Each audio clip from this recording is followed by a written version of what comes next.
तो वो इस संसार में एकमात्र माँ है, क्योंकि माँ की ममता की गहराई को समुद्र भी ना छू पाया।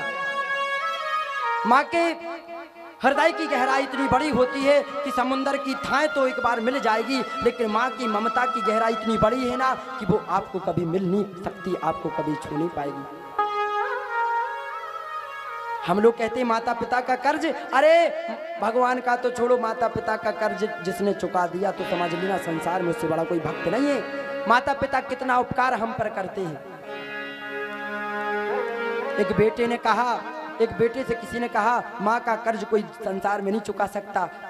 उसको मन में बात लग गई, उसने कहा मैं चुकाऊंगा माँ का कर्ज, मैं चुकाऊंगा। कैसे? उसकी माता घर में थी तो माता की खूब सेवा करता, और माता से कहने लगा सेवा करके, बोले मैया मुझे तुम्हारा कर्ज चुकाना है, दूध का कर्ज चुकाना है। तो उसने कहा पुत्र, बोले ये बताओ कर्ज चुकाने के लिए क्या करना पड़ेगा?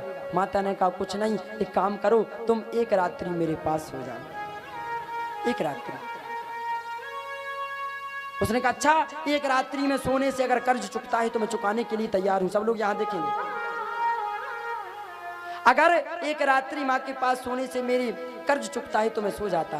रात्रि माँ के पास सो गया, उसी बेड पर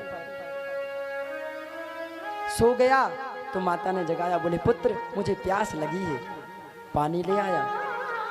माँ ने उस जल को लिया और आधा पिया और आधा उसी बेड पर डाल दिया, कपड़े गीले कर दिए। उसने कहा माता तुमने गीला कर दिया। उसने कहा पुत्र धोखे से हो गया। उसने कहा कोई बात नहीं, यहीं लेट जाओ। लेट गया, कुछ देर बाद फिर कहा मैया ने, बोले पुत्र जल ले आओ। फिर गया लेने के लिए, जल लाया। माता ने आधा पिया, आधा फेंक दिया, बिस्तर पर गिरा दिया।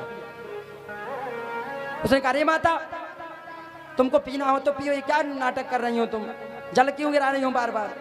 उसने कहा धोखे से गिर गया, बूढ़ी हूं, हाथ कांपते हैं, ले नहीं पाती हूं। सो गया, तीसरी बार गया, जल लाया, माता ने आधा पिया आधा गिरा दिया। अब और क्रोध आया, अरे माता तुम क्या करती हो, पीना हो तो पियो, तुम मुझे बार बार परेशान कर रही हो।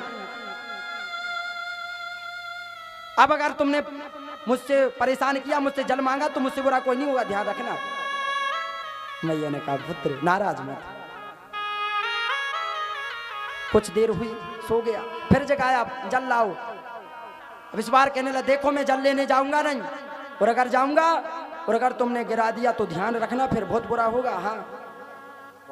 उसने कहा ठीक है नहीं गिराऊंगी। वो गया, एक गिलास में जल भर के लाया, अपनी माता को दिया, और माता ने फिर आधा पिया आधा गिरा दिया। अब गिराया तो और ज्यादा क्रोध हो गया, अरे बूढ़ी, अरे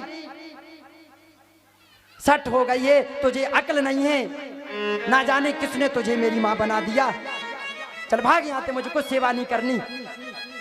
तू सूखे में सो रही, मुझे गीले में सुला रही है, मुझे बार बार परेशान कर रही है।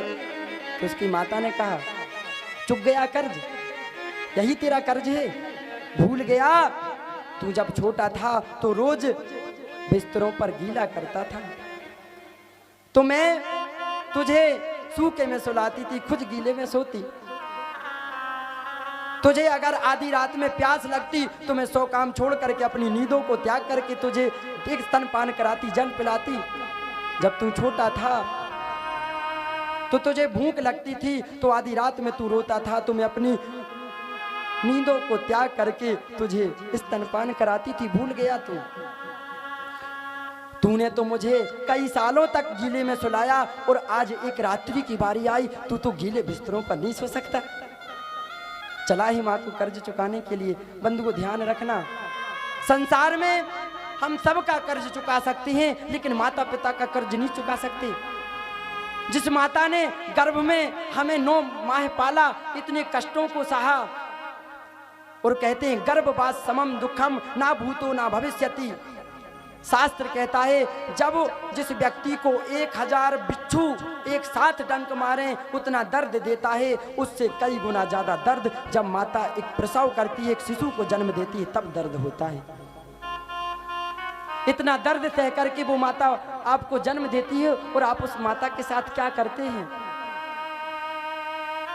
एक माँ चार चार बच्चों को एक साथ पालती है, एक साथ खिलाती है, उनका पालन पोषण करती है, लेकिन वो चार बच्चे जब बड़े हो जाते हैं तो उनसे एक माँ नहीं पाली जा सकती। चार बच्चे सोचते हैं 3 महीने तुम्हारे यहाँ माँ रहेगी, 3 महीने तुम्हारे यहाँ, 3 महीने तुम्हारे यहाँ, 3 महीने तुम्हारे यहाँ। क्या वो माँ कोई वस्तु है? क्या कोई चीज है जो उसका तुम बंटवारा कर रहे हो? अरे उस माँ ने तो कभी भेदभाव नहीं किया कि ये मेरा बड़ा पुत्र है तो मैं से ज्यादा खिलाऊं, ये छोटा है तो कम खिलाऊं। उसने तो चारों बच्चों को एक सा माना। और आप उस माँ को कर्ज को चुकाने के लिए चले। एक पिता